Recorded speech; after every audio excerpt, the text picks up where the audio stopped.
Assalamu alaikum wa rahmatullahi wa barakatuh. Dear brothers and sisters, as a Muslims, that in our lives we always need to attribute the greatness, attribute what we have to Allah Azza wa Jal. And we see the many examples of this in the Quran.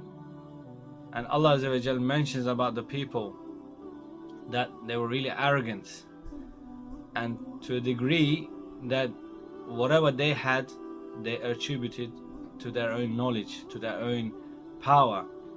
And one of the greatest examples happens at the time of Musa alayhi salam, where Qarun is the individual which is from the Bani Israel. He was the man had the treasures of earth, and they said that there were like 6 people that carried the keys to his treasures, and he was walking around with lavish clothes. And when he was challenged by people and they said to him, this is not right what you are actually doing, and what did he say to them?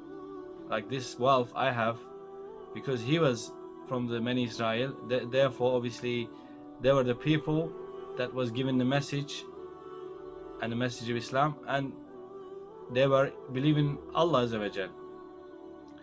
And what did he attribute to? Allah Azza wa Jal tells us in the Quran and the Surah of Qasas. He says, قَالَ إِنَّمَا أُوتِيَتُهُ عَلَى إِلْمٍ إِنْدِي.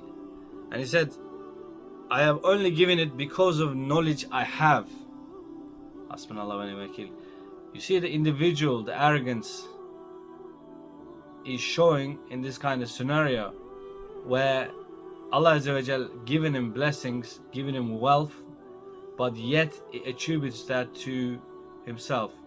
And I just want to leave you with the one example. This is an example I've witnessed with my own eyes. There was an individual, he was in his 60s and he had wealth, he had a business, and his children was working for him.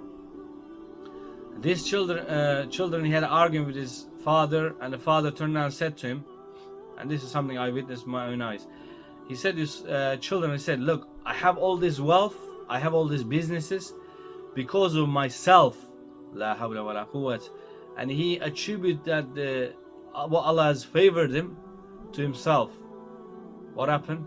Short while later, that individual has said that Allah has given him a stroke. Allah stroked him and his face was collapsed. And after that, his health deteriorated, and he ended up traveling back home where he was from, and he was going through this pain, all this money, hospitals, and then later on they found out he become diabetic. La hawla wa la quwwat. You see how Allah subhanahu wa ta'ala can turn our lives around with the blink of a second. And this individual, not short while ago, he was saying, oh, I have all this wealth, I have all this, because of my power. And this is the mistake that was given to us by Allah Azza wa Jal. We attribute that to ourselves, and this is something that we should never ever do. We should always attribute the greatness we have in our lives to Allah subhanahu wa ta'ala.